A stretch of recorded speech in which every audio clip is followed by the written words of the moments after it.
أعوذ بالله من الشيطان الرجيم بسم الله الرحمن الرحيم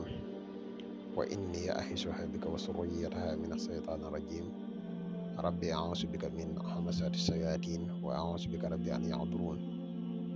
ربي اشرح لي صدري ويسر لي أمري واحلل عقدة من لساني يفقهوا قولي واجعل كلامي راشدا ومرشدا وفكرتي نوير وقلبي أرشدا mbokk yi ni bàyyi xel fu mën a nekk ci àdduna bi moo xam ñi nekk ci réew mi wala ñi nekk bitim réew tey bàyyi xel seen bu am solo bi muy le grand secret à wolof ñoo ngi leen di waxati asalaamaaleykum wa rahmatullahi taala wa barakatuhu ginnaaw bi ñu santate yàlla julli ci yonente bi sallallahu alayhi wa sallam ñoo ngi leen di jaajëfal bu baax ci topp bu ngeen topp vidéo yi di leen wax ne ngeen di continuer di abonné tey gën a partage vidéo yi mu gën a yaatu mbokk yi tey nag dañ leen fas yéene indil benn secret boo xam ne secret noob la waaye nag secret noob bu spécial la secret noob nag toujours bi ñu koy joxe dina am luñ ci jiital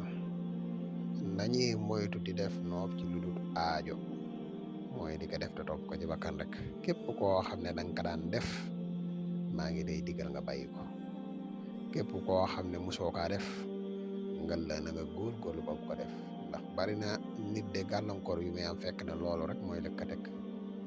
benn muy def noob te di ko jëfandikoo ci lu aajo boo déggee ñu ne may wax nag lu dul aajo mooy nga di ko jëf def koo xam ne wóor na le amoo pas-pasu takk ko soxna waaye fo rek nga bëgg ci moom yooyu nañ ko moytu képp koo xam ne da nga koy def nag ngir da nga am jafe-jafe sa soxna loolu lu baax la képp koo xam ne da nga koy def ngir ne kii da ngaa nekk ak moom dafa séene mu nekk sa soxna nga bañ mu rëcc la loolu lu baax la waaye lu dul lii nag nañ ko moytu bu baax a baax xanaa dañuy defete ab fàttali bu gàtt rek ci mbokk yi mujjee ñëw koo xam ne abonné goo ci seen bi nga abonné tey partage vidéo yi mu gën a yaatu ndax vidéo yi njariñ kese la di wax mbokk yi nga xam ne dañoo bëgg a def lu seet wala ñu bëgg a def lu listixaar mën nañu contacter ci numéro bi incha allah rabbi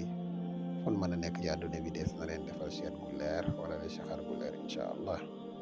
kon ñu dikk ak yéen ci secret bi waaw mbokk yi secret bi mi ngi nekk allah muhammadu jibril allahu xeegi dañ kaa ubbi muhammad ñaar mii mi dañ kaa ubbi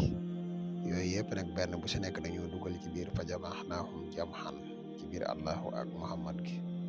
fa jamaxnaahum jamxan yi mboole mii mi ci nekk yëpp dañ géneen tijj bu fekkee ne lii da nga koy kiyee ngir noob ñaari tur yi moom mooy dugg ci biir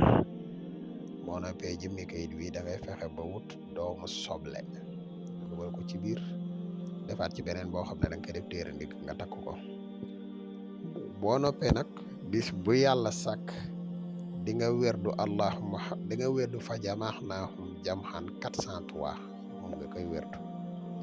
boo ko wérdoo ba pare nga wérduwaat allah muhammadu jibrilu 403 allah muhammadu jibrilu 403 la fa jamaxnaahum jamxan 403 la ñoom ñaar ñoo tolloo ab lim lii nii nga wérdu ko pendant 18 jours 18 jours nga koy wérdu incha allahu rabbi la ngay sàkk ci kooka